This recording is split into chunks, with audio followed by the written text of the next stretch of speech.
नमस्कार, रेशूज किचनमध्ये आपल्या सर्वांचे खूप खूप मनापासून स्वागत. आज आपण बेसनची अशी एक मस्त रेसिपी बनवणार आहोत की अंड्याची भुर्जीसुद्धा विसरून जाल. चला तर मग रेसिपीला सुरुवात करूया. तर त्यासाठी इथे एक मोठा बाऊल घ्यायचा व यामध्ये 1 वाटी बेसन घ्यायचं. आता ज्या वाटीने बेसन घेतलेलं आहे त्याच वाटीने ते पाणी घेतलेलं आहे. तर हे पाणी यामध्ये थोडं थोडं ओतून मिक्स करायचं. तर पाणी मिक्स करण्यासाठी मी ते काटे चमच्याचा वापर केलेला आहे किंवा याऐवजी आपण व्हिस्कचा सुद्धा वापर करू शकतो. यामुळे काय होतं, गुठळ्या जास्त होत नाहीत व गुठळ्या मोडायला सुद्धा सोपं जातं. तर इथे आता मी थोडं थोडं पाणी ओतूनच मिक्स करत आहे, कारण हे आपल्याला खूप पातळ नाही बनवायचं आणि खूपच घट्ट ठेवायचं नाही.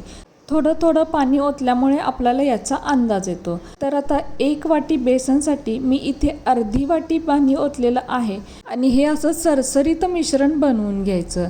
तर बघू शकता यामध्ये अजिबात गुठळ्या झालेल्या नाहीत आणि हे थोडंसं असं घट्टच ठेवायचं आहे. खूपच पातळ नाही बनवायचं. जसं आपण केक किंवा ढोकळ्यासाठी मिश्रण बनवतो तसं बनवायचं आहे. आणि इथे मी फक्त अर्धी वाटीच पाणी वापरलेलं आहे. आता हे मिश्रण आपण बाजूला ठेवूया व यानंतर गॅसवर एक कढई ठेवायची. कढई थोडी गरम झाली की यामध्ये 2 पळी म्हणजेच 2 मोठे चमचे तेल ओतायचं.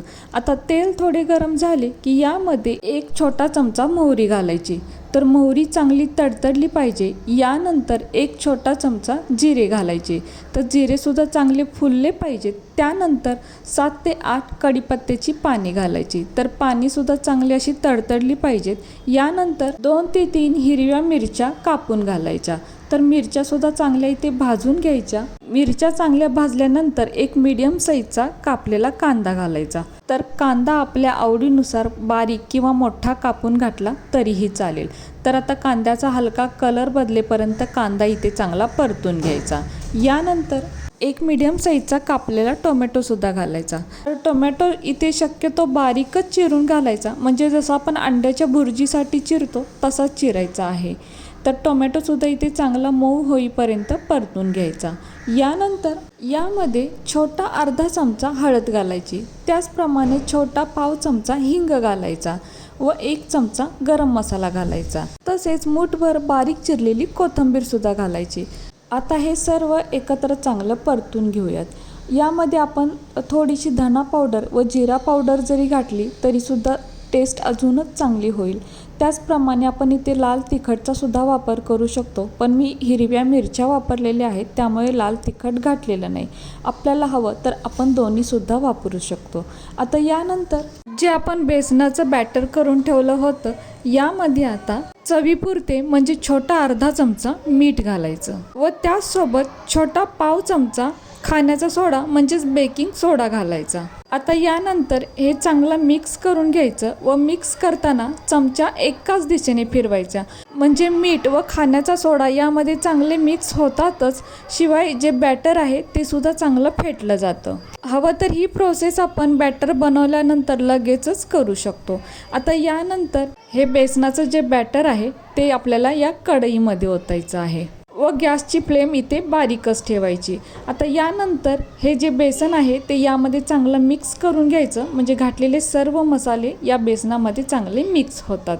तर अगदी पटापट ही प्रोसेस करायची व बेसन चांगलं मिक्स करून झाल्यानंतर आता आपण यामध्ये बेसन घातलेलं आहे तर यावरती झाकण ठेवून लो फ्लेमवर फक्त 1 मिनिट भरासाठी वाफवून घ्यायचं.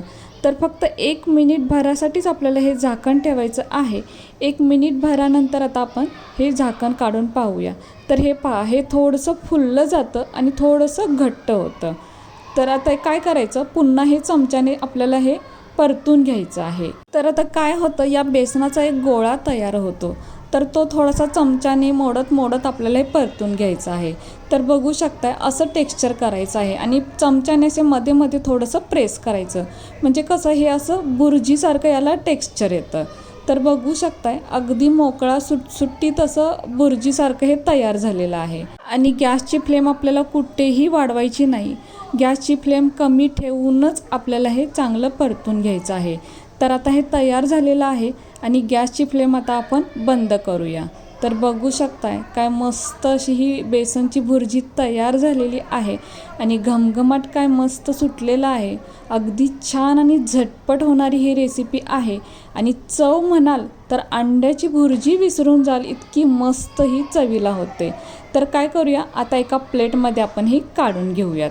तर खूप छान ही रेसिपी आहे. बघू शकताय मी एका प्लेटमध्ये काढून घेतलेले आहे आणि बेसनाची ही भुर्जी ना खरंच खूप टेस्टी लागते. अगदी लहान मुलंसुद्धा आवडीने खातात आणि झटपट बनते, कमी साहित्यात बनते, कमी वेळेत बनते. अगदी पाहुणे आल्यावर जरी केलात ना तरी ते सुद्धा आवडीने खातील. शिवाय आपण ही डब्याला सुद्धा देऊ शकतो. थंड झाल्यावर हे वेगळं लागतं असं काही नाही, खूप छान लागतं, टेस्टी तयार होतं. तर कशी वाटली तुम्हाला ही आजची रेसिपी जर आवडली असेल तर आपल्या माणसांसोबत नक्कीच शेअर करा. आणि हो, व्हिडिओ जर तुम्हाला आवडला असेल तर प्लीज आपल्या या व्हिडिओला एक लाईक नक्कीच करा. नवीन असाल तर चॅनलला सबस्क्राईब करा, सोबत बेल आयकॉन प्रेस करा, म्हणजेच मी बनवलेले असेच नवनवीन रेसिपी सर्वात आधी तुम्हाला मिळतील. आता पुन्हा भेटू अशाच एका नवीन रेसिपीसोबत.